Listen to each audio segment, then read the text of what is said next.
आज सुबह जब मुझे एक समाचार मिला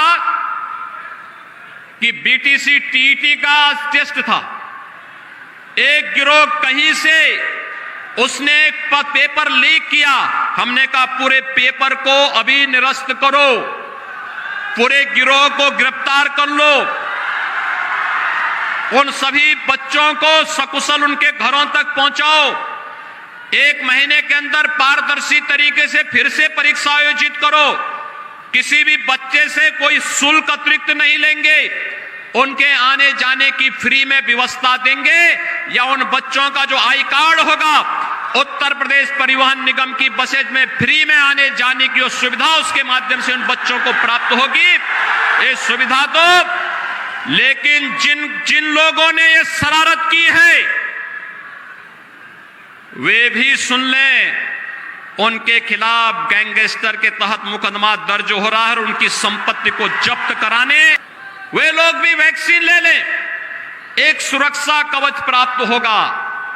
एक तरफ वैक्सीन और कोरोना कालखंड में स्कूल कॉलेजेस बंद हुए, मैं देखता था हमारा युवा पढ़ाई करना चाहता है लेकिन स्कूल कॉलेज बंद हैं। बहुत सारे युवाओं के पास स्मार्टफोन या टैबलेट नहीं थे और इसलिए प्रदेश सरकार ने तय किया है कि हम लोग उत्तर प्रदेश के स्नातकोत्तर, ITI, polytechnic, nursing college, pharmacy college, medical college, engineering college, इन सभी संस्थानों में पढ़ने वाले हर युवा को, जिनकी संख्या 1 करोड़ है, उस 1 करोड़ युवा को टैबलेट या स्मार्टफोन देंगे। प्रदेश सरकार इसको देगी और अगले महीने से हमारे माननीय सांसद और विधायकगण जगह जगह जाकर कैंप लगा करके उन युवाओं को स्कूल कॉलेजेस में देने का काम करेंगे।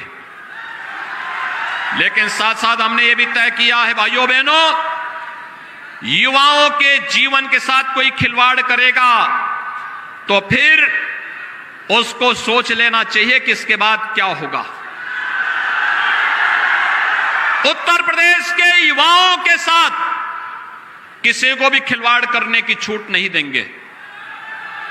विगत 4.5 वर्ष में 4.5 लाख नौजवानों को सरकारी नौकरी दी गई और अच्छी कानून व्यवस्था के कारण प्रदेश के अंदर हर एक नौजवान के लिए नौकरी की संभावना को आगे बढ़ा करके 1 करोड़ 61 लाख से अधिक नौजवानों को नौकरी और रोजगार की सुविधा प्रदेश में प्रदान की गई।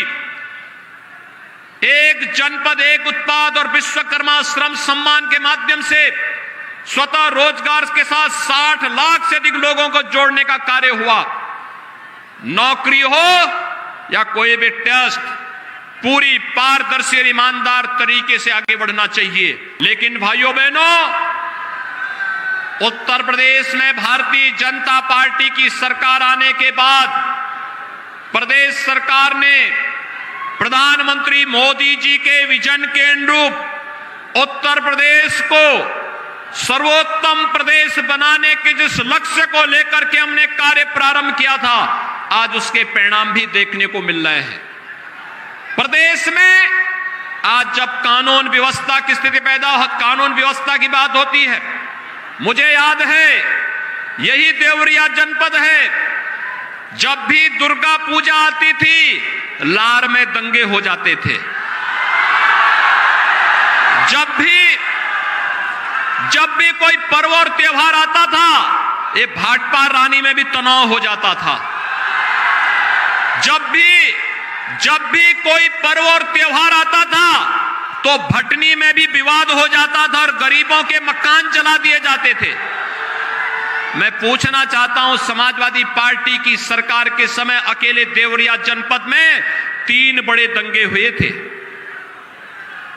3 बड़े दंगे हुए थे और एक दंगा तो ऐसा हुआ था जिसमें थाने से दंगाई असला ही लेकर के चले गए थे और सरकार तब पीड़ितों के साथ नहीं खड़ी थी, तब सरकार दंगाइयों के साथ खड़ी होती थी। 4.5 वर्ष में आपने प्रदेश के अंदर कोई दंगा देखा? आज प्रदेश में दंगा नहीं हो सकता। माफिया, जो बड़े बड़े माफिया अपने को कहते थे, सत्ता के सरप्रस्त रहते थे, जिन्होंने सार्वजनिक संपत्तियों पर कब्जा करके, गरीबों की संपत्तियों पर कब्जा करके, और जिन्होंने व्यापारियों से फिरौती वसूल करके खूब धन संपदा अर्जित कर दी थी, आज जब उनकी इस अनैतिक और अवैध संपत्ति पर प्रदेश सरकार का बुलडोजर चल रहा है, तो भाइयों बहनों, ये माफियाओं पर बुलडोजर चलना चाहिए कि नहीं चलना चाहिए?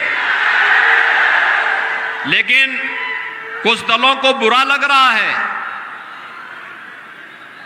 आप देख रहे होंगे समाजवादी पार्टी, कांग्रेस और बसपा, ये सब लोग विरोध कर रहे हैं, कह रहे हैं कि साहब माफियाओं पे कार्रवाई नहीं होनी चाहिए। क्या कार्रवाई होनी चाहिए? तो ये माफियाओं के हितैषी लोगों को फिर जनता क्यों समर्थन कर देती है? भाइयों बहनों, ये जितने माफिया हैं, ये सब भस्मासुर हैं, भस्मासुर। और इन भस्मासुरों को जो भी पालेगा वह अपने विनाश का रास्ता ही तैयार करेगा, और इनको कभी भी प्रश्रय नहीं दिया जाना चाहिए। और भस्मासुर को भी प्रश्रय देने वाले लोग भी महाभस्मासुर हैं। इसलिए सतर्कता और सावधानी के लिए आपके बीच आज मैं स्वयं यहां